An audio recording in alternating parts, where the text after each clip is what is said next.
masih apa enggak gitu kan. Ya sudah enggak apa lagi kan, sudah enggak zamannya lagi gitu ya. Pakailah ya alat-alat lain. Nah, ini ada namanya Amos ya. Penemunya William Arbuckle gitu ya. Kalis ya. Jadi kalau ada nanti mahasiswa yang pakai skripsinya Kalis boleh aja ya. Saya dukung sekali. Gitu kan? Atau yang pakai kosan boleh aja ya. Yang penemunya Fraser. Nah, ini yang pakai EQS boleh aja ya. Ya, kalau mau menerima tantangan ya menulis tugasnya pakai EQS silakan. Ya bagus sekali, nilainya bagus nanti saya berikan. Yang pakai GSCA ya inilah yang kita pakai ini. Huang ya penemunya dan Pakana. Lisrel, Liscom, Muten ya. Lisrel, Joreskop, and Sorbom penemunya ya. LVPLS, Lohmoller, Mekosa penemunya Arbinger, M+ penemunya Muten and Muten, MX, Nelu, Nusrel, Booker ya.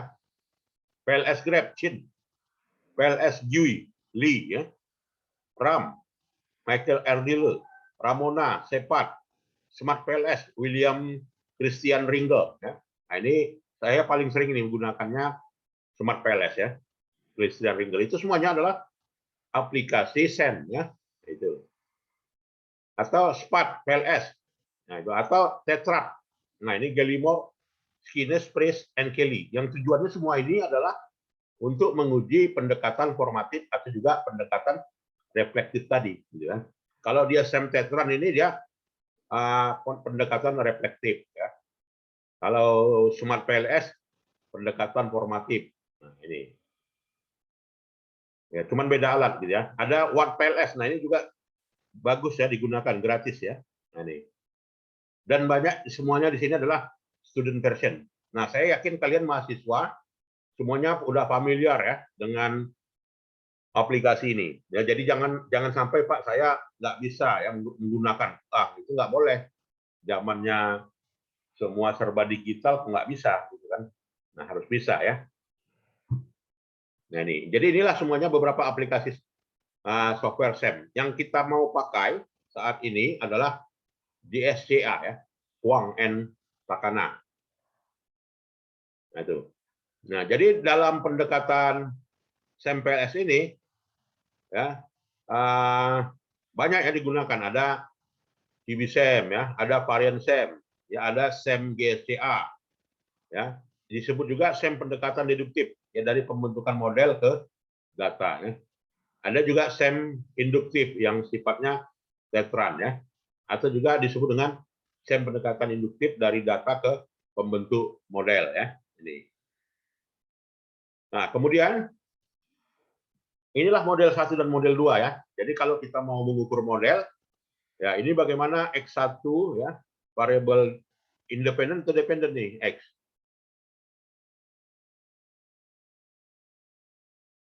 Gimana? Kan udah belajar yang namanya metodologi kan?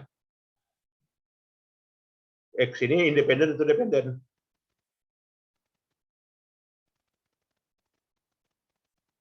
Silakan. Dependen variabel atau independen? Ada yang bisa? Independen, Pak. Ya, independen ya. Jadi dua variabel independen, variabel bebas ya, independen.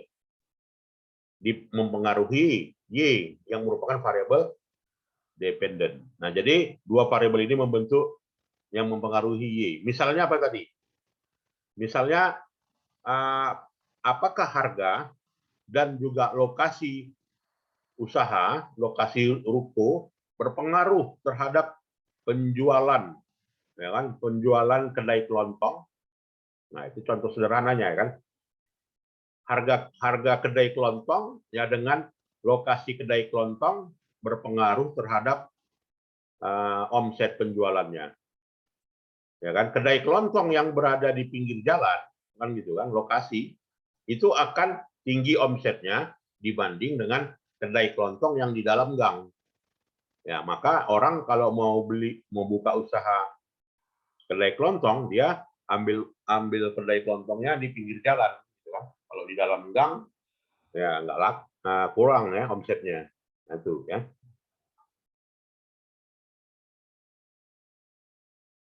Atau modelnya seperti ini. Nah, jadi dua variabel dependen. Ya. Jadi kalau dua variabel dependen bagaimana? Ya kita ukur dulu, ya kan? X1, X2 terhadap Y1.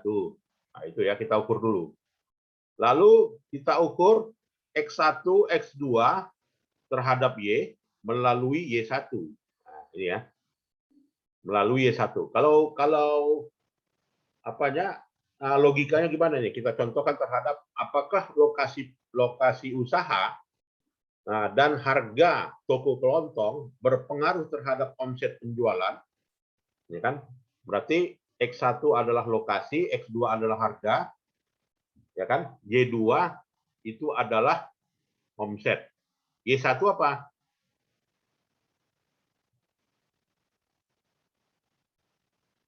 Ya, misalnya Y1-nya apa itu? Y1-nya apa? Apa itu?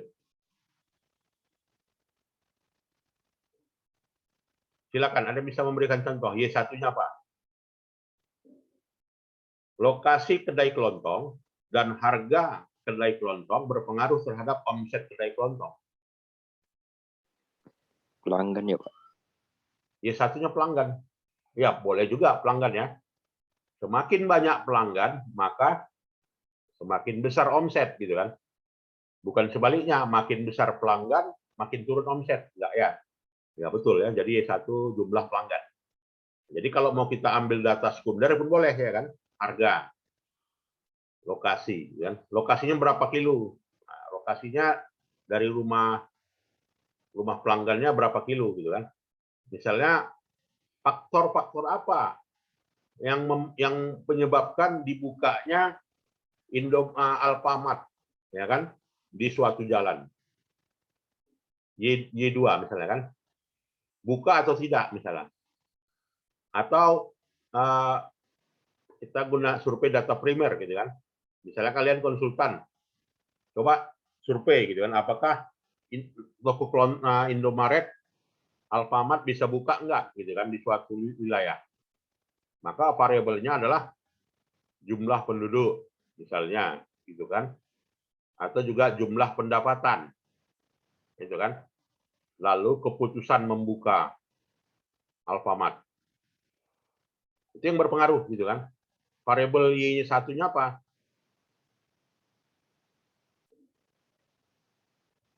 Ada bisa memberikan contoh?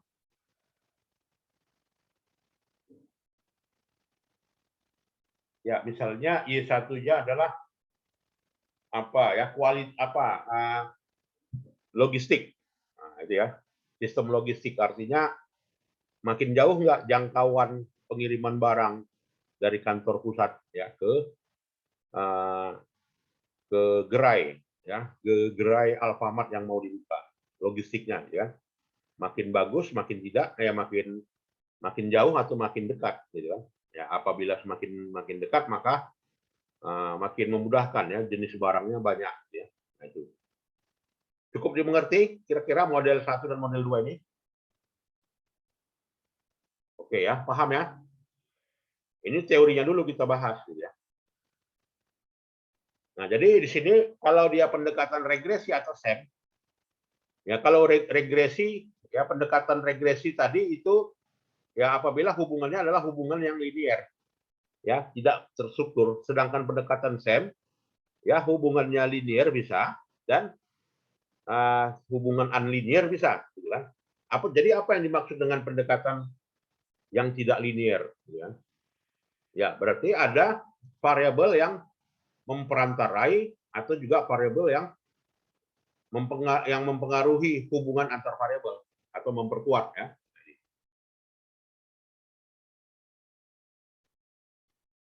Nah, jadi regresi atau SEM ya panah depannya saja ya regresi ya. Nah, jadi kata ada panah depannya pengaruh, ini regresi ya. Kalau ada kovarian di belakang variabel, nah ini disebut dengan SEM.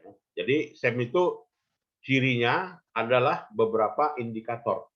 Apakah dia indikatornya reflektif atau indikatornya formatif.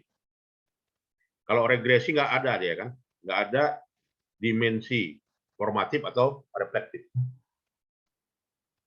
Silakan, ada yang mau berdiskusi sampai di sini. Saya nggak mau lanjut ya tanpa adanya pemahaman dulu oleh mahasiswa. Silakan.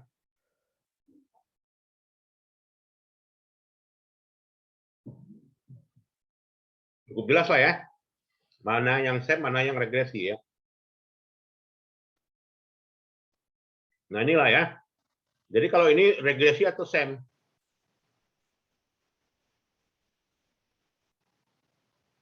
Nah ini adalah gambar model yang menggunakan pendekatan SEM ya. Ya, persamaannya lebih dari satu. Artinya apa? Persamaannya lebih satu. A berpengaruh terhadap D. B berpengaruh terhadap C. B juga berpengaruh terhadap D. D juga berpengaruh terhadap C. C juga berpengaruh terhadap D. Nah, jadi situ lebih dari satu persamaan. Nah, jadi software SEM di Indonesia ini banyak ya. Inilah dia ya, yang sudah dijelaskan di depan tadi. Mau pakai yang mana nanti deskripsinya boleh-boleh saja ya. Nah, jadi janganlah sama ya, misalnya kan si Alessandro dengan si Nopal misalnya, atau si Alexander, itu sama-sama pakai Smart PLS. Nah, itu kalau bisa nanti nyusun skripsinya bedalah alatnya ya. Ya, pakai GSCA kalau bisa, atau pakai Tetran misalnya ya. Nah, jadi saya kemampuannya ya membangun model dengan banyak variabel ya. Dapat meneliti variabel atau konstruk yang tidak teramati. Ya. Jadi yang nggak bisa diamati, misalnya apa? Yang sifatnya unobserved. Variabel apa yang tidak teramati? Misalnya variabel yang tidak teramati itu cantik misalnya ya. Nah, apa sih konstruk pembentuk cantik? Atau apa konstruknya? Silakan. Ada yang bisa menjelaskan?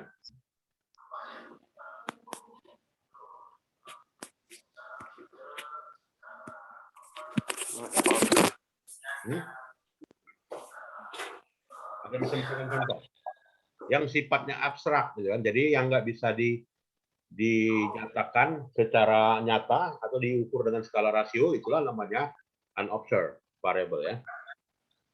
Jadi menguji kesalahan pengukuran ya. Jadi ada kita tentukan unobserved-nya, lalu observed variable ya, variable konstruk yang bisa diamati, dan juga mengkonfirmasi ya sesuai dengan teori dengan data. Ya.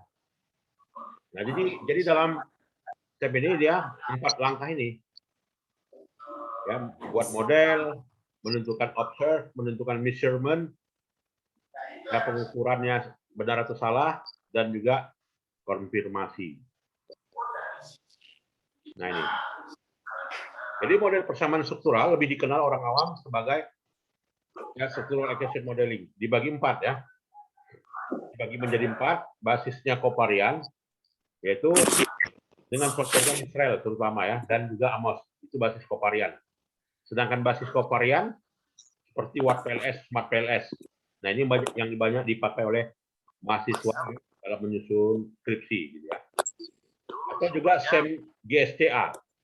Ya, GSCA ini hadir sebagai jawaban SEM yang mempertentangkan ya pendekatan varian yang tidak punya goodness of fit-nya. Nah, jadi dia lahirlah GSCA. GSCA itu menutupi kelemahan dari Smart PLS. Smart PLS ini terkenal tidak ada yang namanya goodness of fit. Sebagai penengah kedua pendekatan SEM ini. Semuanya melalui pendekatan deduktif, yaitu dari model ke data. Tetran pendekatannya induktif, yaitu dari data menjadi model. Nah, jadi beda, harus kita dudukkan dulu pengertian deduktif dengan induktif ya. Ini ada hubungan yang erat ini dengan mata kuliah metodologi ya. Jadi kalau dia deduktif itu model ke data, ya. Kalau dia induktif dari data ke model ya. Jadi dari hal yang khusus ke umum. Kalau dia deduktif dari umum ke khusus ya, deduktif. Nah, sampai di sini ada yang mau kita diskusikan, silakan. Oke, cukup jelas ya. nantinya kita praktikkan ini di data kita ya. Nah, jadi berikut ini adalah contoh model struktural dengan menggunakan pendekatannya kovarian ya. Ya, jadi pendekatan kovariannya tadi itu tadi yang tidak punya goodness of fit. Apa itu goodness of fit? Kelayakan model gitu kan. Jadi kefitan model. Jadi fit atau enggaknya misalnya apa ya? Goodness of fit itu saya hari ini bisa ngajar gitu ya. Tapi belum tentu fit. Nah, itu kan. Saya bisa ngajar hari ini kalau dikatakan saya fit gitu ya. Maka saya memenuhi model mengajar. Kenapa? Misalkan hari ini saya ngantuk gitu ya, karena kurang tidur, maka saya belum fit. Nah, sama juga dengan model riset gitu ya. Bisa dia suatu model tapi harus lulus uji fitnya. Nah, uji fitnya ini yang nggak ada pada SEM basis kovarian. Nah, jadi SEM basis kovarian ditutupilah dengan GSCA yang memiliki goodness of fit. Nah, jadi saya bisa ngajar ya kalau saya fit. Nah, maka pendekatan SEM kovarian itu hanya saya bisa ngajar saya bisa mengajar saja, tapi saya nggak fit. Ya, tapi kalau SEM-nya basis varian, ya basis varian, maka saya bisa mengajar dan saya fit hari misalnya gitu ya. Nah, jadi SEM GSCA di sini ini adalah model yang sudah fit. SEM PLS ini belum tentu fit gitu ya. Ditandai dari goodness of fit. Goodness of fit itu nanti terdiri dari beberapa indikator ya. Ya, tidak beberapa indikator di dalamnya. Nah, ini.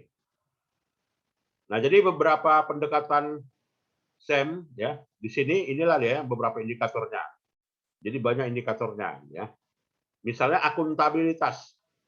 Akuntabilitas laporan keuangan ditentukan dari apa? Transparansi, efektivitas, efisiensi, accessible gitu kan. Kualitas laporan keuangan ditentukan dari apa?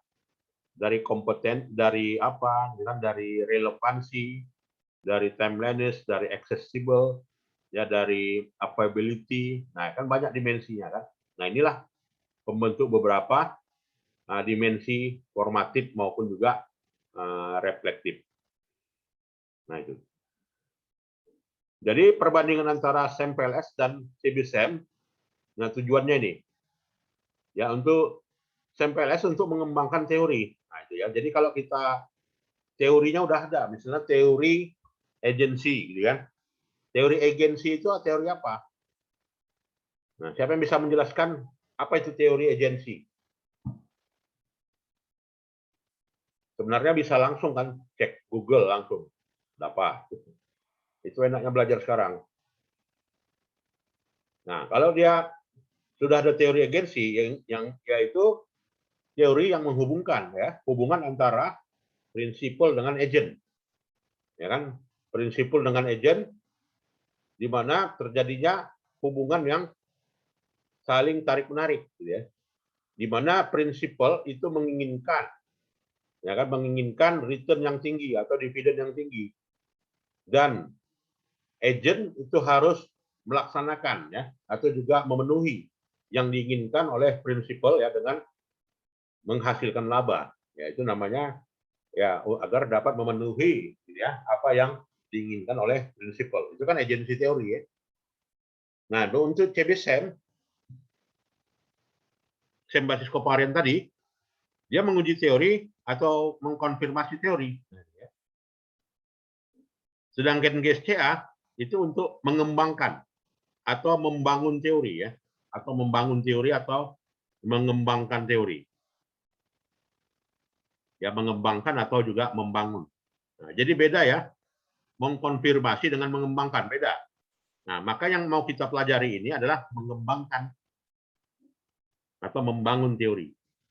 Nah, beda ya antara yang dikatakan menguji. Kalau dia menguji teori, kita mendukung teori agensi. Ya, tapi kalau untuk GSCA, mana teori yang itu harus dikembangkan? Prinsipalnya atau agentnya? Nah, itu ya. Pendekatannya di sini, kalau SEM PLS basisnya varian. CBSEM berdasarkan kovarian. Ya. sedangkan GSCA berdasarkan varian. Jadi indikator dapat membentuk formatif dan reflektif serta tidak mensyaratkan adanya error term. Jadi mensyaratkan adanya error term itu apa? Ada yang bisa menjelaskan? Silakan. Error term itu adalah residual error. Ya, artinya kalau kita memprediksi, apakah prediksi itu 100% akurat? Misalkan saya mau beli saham hari ini, kan? Saya prediksi sorenya harga saham atau kurs dolar lah ya. Sore hari saya prediksi kurs dolarnya 14.200. Apakah pasti?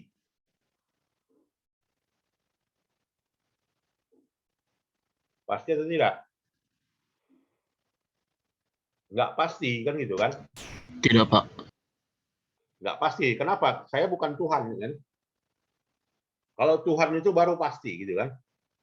Nah, karena manusia memprediksi itu, ya kan? Itu ada error term-nya. Nah, jadi error term-nya itu adalah selisih antara yang diprediksi dengan, gitu kan?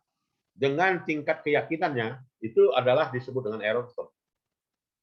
Ya, atau istilah lainnya disturbance term, nah, itu kan bahasanya Gujarati kan, ya disturbance term.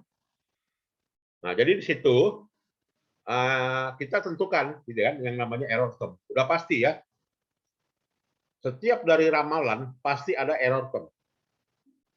Nah itu ya, setiap dari ramalan ekonomi misalnya kan, prediksi tahun depan pertumbuhan ekonomi Indonesia 3%. Yakin nggak? Yakin nggak 3%? Enggak, gitu kan? Gimana datanya? Enggak.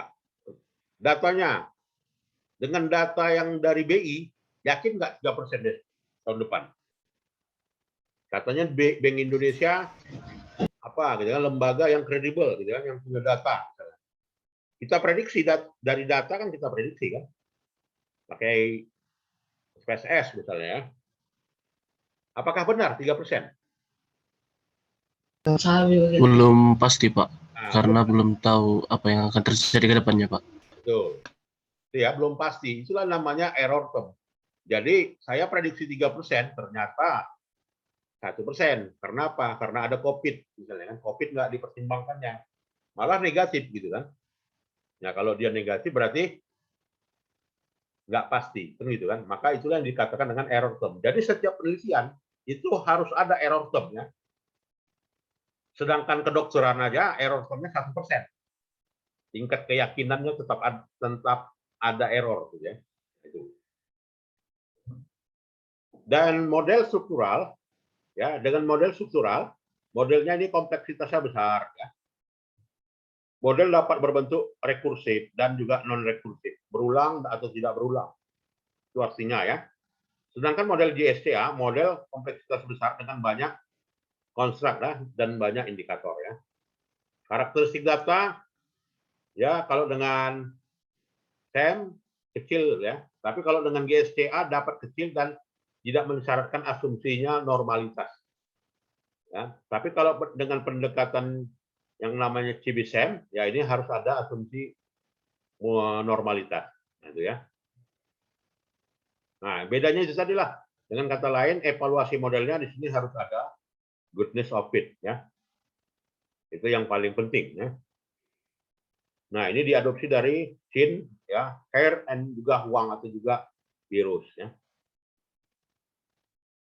Nah, jadi inilah dia hubungannya. GSTA itu di tengah-tengah dia, ya. Jadi dia menengahi ya kelemahan antara CBSEM dengan PLSM, covariant based SEM dan juga partial least square SEM-nya ada, itulah disebut dengan GSTA. Jadi adanya fit atau tidak fit model, itulah GSTA. Nah ini nanti kalau kalian mau buat skripsi suka yang mana kira-kira?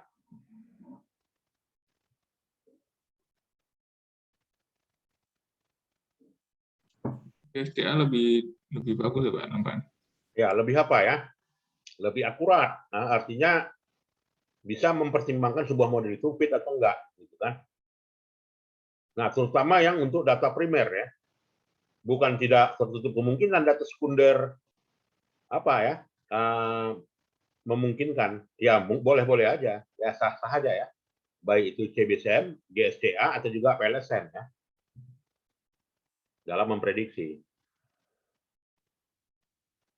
Nah, ini banyak ya, sekarang dengan era digital udah bisa banyak kita cari ya bahan-bahannya atau literaturnya ya. Jadi GSCA itu dikembangkan 2012 ya. Dia dikritisi oleh John Hensler bahwa program GSCA 2004 ada kesalahan algoritma ya sehingga menghasilkan inkonsistensi skala terhadap observed dan juga latent variable ya. Dan batasan GSCA sama dengan batasan yang ada pada PLS, sama ya, antara GSCA dengan PLS. Nah, jadi batas kesamaannya ada faktor loading ya. Faktor loadingnya 0,7, AP-nya 0,5, komunalitinya lebih dari 0,5, diskriminan AP.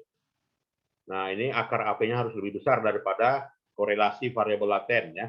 Cross loading lebih besar daripada 0,7. Ya. Dan evaluasi model GSCA, ya itu tadi, ada dia uji konvergen, ada uji diskriminan, ada composite reliability, ada average covariance affected, nah itu ya. Nah, dari mana di download GSCA? Nah, ketik aja di Google GSCA Pro ya, muncul dari situ sini GSCA Pro, download ya. Paling mudah ini sebenarnya. Nah, jadi ada menunya seperti ini. Ya, menunya sederhana aja. Seperti ini. Lalu beri nama, ambil file ya. Ambil file, ya isi nama file yang sudah di Excel. Ini hipotesanya. Misalnya deskripsinya mau menguji model seperti ini. Ya, semakin tinggi komitmen profesional, auditor BPKP akan meningkatkan komitmen organisasi terhadap institusinya, misalnya. Nah, ini kan pas untuk riset akuntansi ya. Ini kita uji dengan SEM GSCA ya. Nah, nanti skripsinya boleh ya diterapkan pakai GSCA. Dan modelnya ini ya, jadi dia bukanlah bentuknya rectangle. Nah, bukan bentuk rectangle, tapi bentuknya seperti ini ya. Apa ini namanya? Bukan rectangle ya. Kalau rectangle itu seperti telur diletakkan datar, gitu ya. Itu rectangle. Kalau ini dia seperti diamond, tapi tambah sikunya dua lagi ya. Gitu ya. Nah, ini jadi indikator-indikator itu dia membentuk variabel. Nah, jadi itu ya, diujilah apa tadi ini komitmen profesional auditor itu terhadap komitmen organisasi auditor diuji. Nah, dengan indikator komitmen auditor dan indikator ini diisi. Nah, lalu ditarik garis. Lalu ditarik garis, ini berpengaruh terhadap ini pengaruhnya terhadap ini berpengaruh terhadap ini berpengaruh terhadap ini berpengaruh terhadap ini. Lahir model, dipitkan, ya. Ya langkah kedua, ini langkah yang ketiga. Oke. Nah, lahirlah hasilnya ini. Ya, setelah periksa loading faktornya, apakah lebih besar dari 0,7 enggak? Dari masing bobot indikatornya. Kalau misalnya kurang dari 0,7, diapakan? Dihapus ya, indikatornya dihapus, ditiadakan. Karena syarat dari apa ini? Ya, syarat dari GSCA harus punya loading faktor 0,7 ke atas ya. Nah, dapat ini lah, udah dibuang, nah ini hasil. Semuanya di atas 0,7. Nah, proses pengukuran indikator itu tadi di delete aja. Nah, dibuang, dikeluarin ya. Dikeluarkan. Jadilah model. Seperti ini. Nah, sudah bebas ya. Ini dia 0,8 X1, X5-nya 0,8. Yang udah dibuang berapa? X2, X3, X4. Komitmen yang dibuang apa? X1, X2 sampai X17 ya. Nah, ini. Kinerja X1 sampai X19 sudah dibuang ya. Nah, jadi banyak. Jadi jangan dipaksakan ya. Jangan diotak-atik data itu supaya 0,7 semua. Nah, tapi boleh aja ya kita sisihkan ya karena loading faktornya di bawah 0,7 nggak kita gunakan sebagai penentu loading ya dalam GSCA ya. Nah, jadi yang harus estimate-nya 0,8, 0,8, 0,7 ya. Minimal 0,7. Ada yang mau ditanyakan? Silakan. Cukup jelas? Ya, nanti bisa dipraktikkan ya dari data yang saya instruksikan dari mana datanya ya dibuat ini ya pengujiannya. Seperti ini. Nah, hasilnya ini modelnya. Jadi inilah yang dikatakan loading factor ya. Jadi modelnya fit enggak? Ya, fit gitu ya. Artinya dari sisi load diskriminannya terpenuhi. Ya karena di atas 0,7.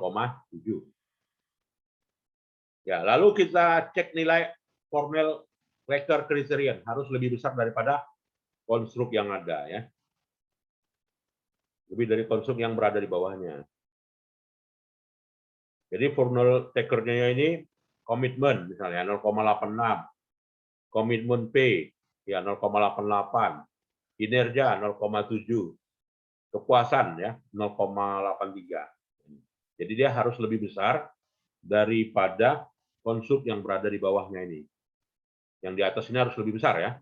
Ini lebih besar, ini lebih besar, ini lebih besar. Di bawahnya harus lebih rendah. Ini Cornell-Reker criterion ya. Ada yang mau diskusi silakan. Cukup jelas ya? Cukup jelas. Lalu kita dalam GSCA itu ada memeriksa nilai heterotrade ya monotrade. Itu HTMT ya, heterotrade monotrade. Jadi nilainya apabila kecil dari 0,09 ya kan?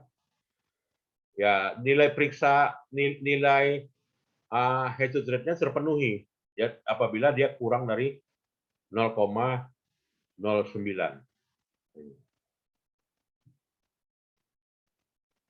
Berarti yang memenuhi heterotrade monotrade-nya pengaruh variabel yang mana?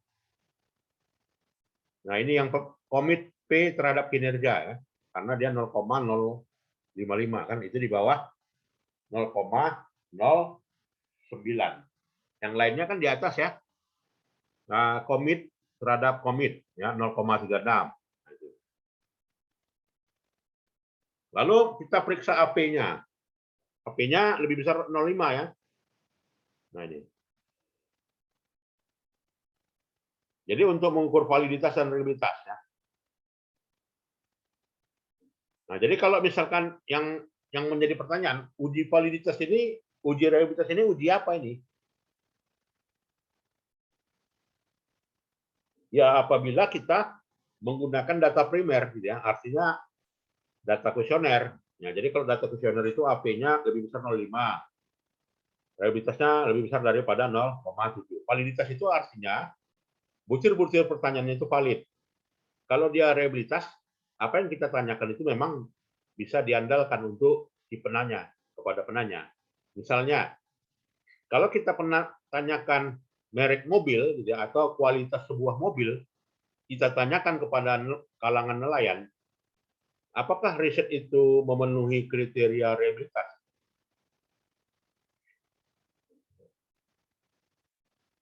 Kan tidak, ya kan? Nelayan pada umumnya parkir mobil aja nggak punya, gitu kan? Mereka punya parkir sampan, gitu kan? Parkir kapal. Ya kalau ditanya dimensi mobil, ya mana tahu mereka? Artinya nggak memenuhi yang namanya dimensi reliabilitas, ya. Nah itu. Ada pertanyaan? Silakan. Nah, jadi statistik ini berbeda dia dengan matematika. Jadi kalau dia statistik, angka statistik itu punya banyak dimensi ya, punya banyak makna. Tapi kalau matematika, suatu nilai itu satu nilainya, satu maknanya, kan gitu kan? Itu bedanya antara statistik dengan matematik. Oke. Nah, berikutnya GSTA memakai nilai confidence intervalnya 95% dengan batas bawahnya 0,062 ya, dan batas atasnya 0,34.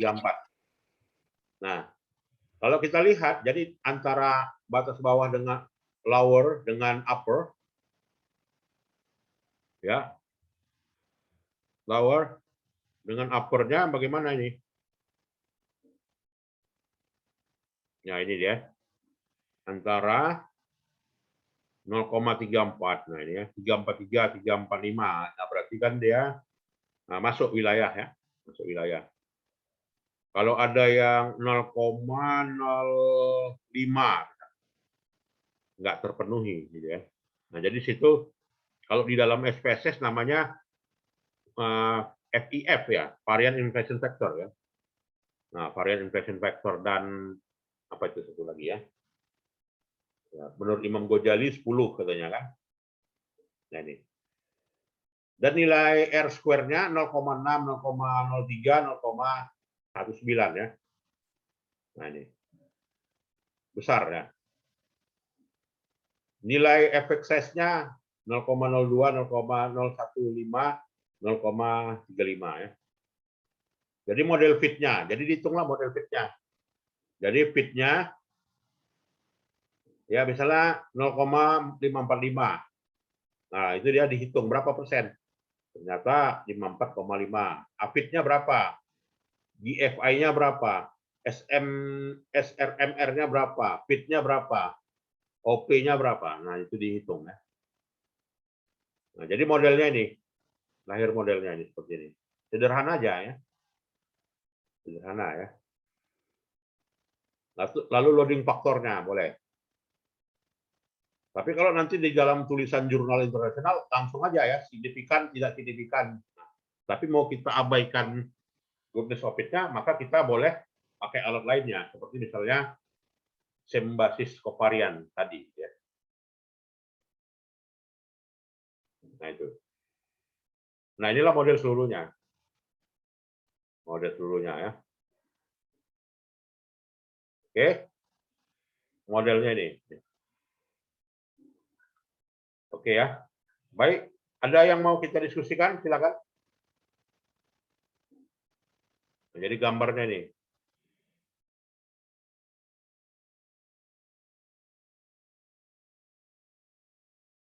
Ada? Silakan.